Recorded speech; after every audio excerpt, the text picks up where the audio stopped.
Welcome, Dr. James Beckett, Sports Card Insights, short episode for the weekend. It's Saturday, and hope you're enjoying and being sensible by being out.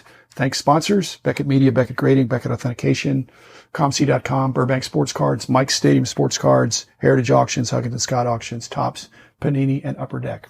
I promise to give more attention to Panini and Upper Deck in the coming weeks, but right now it's the Project 2020 for Topps is top of mind. It's got a lot of people talking. That's a good thing. It's actually a good thing for all the card companies. They track what each other are doing, and when Topps does something that expands the market, I think that's good for everybody.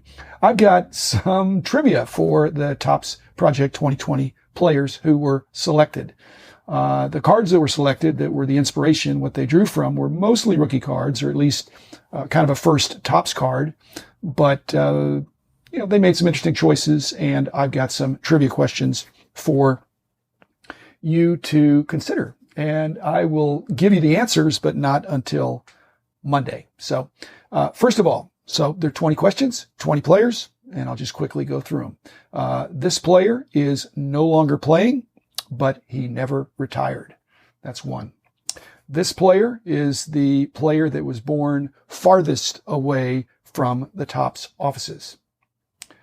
This player is Topps spokesperson. That's kind of an easy one. This player is, his original card does not look like a baseball card's because it does not show him in uniform. Number 5. And this is probably the even easier one, is that this player is the youngest player selected. Another one, this player can pitch with either hand, but was not famous as a pitcher.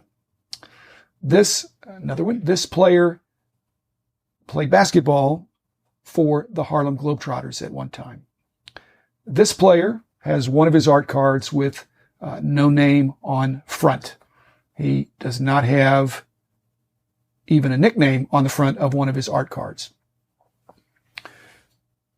Another one. This player has a practically universally recognized rookie card, but for some reason it was not selected and is not evoked even subtly on any of his Project 2020 cards.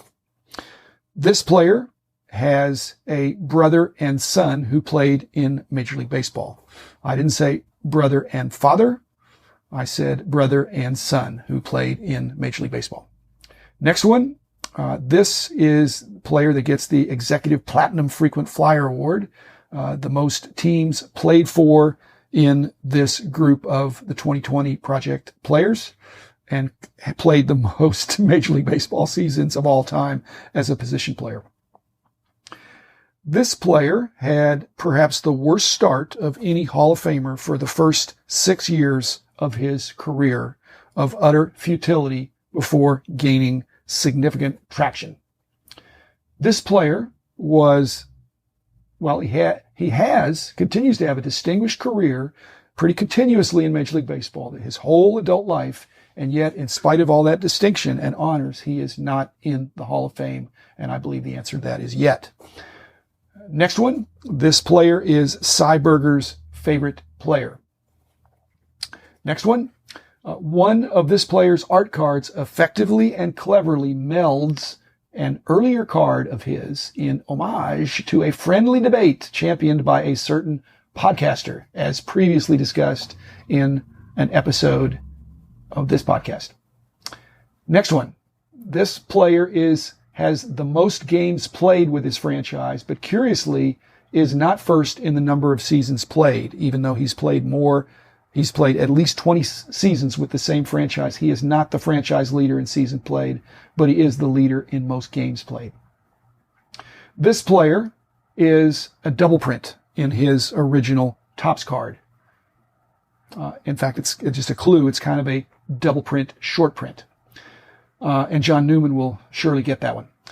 The next one is, if you only knew one fact about this player, he has the dubious distinction of being the all-time leader in a category that's typically not known for excellence. In spite of that, he is a very worthy Hall of Famer.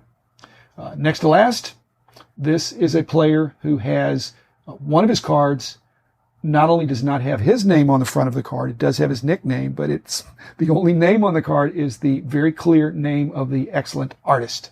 So, and then lastly, this player is the player that has the card selected for the set that's the most removed from his actual rookie card.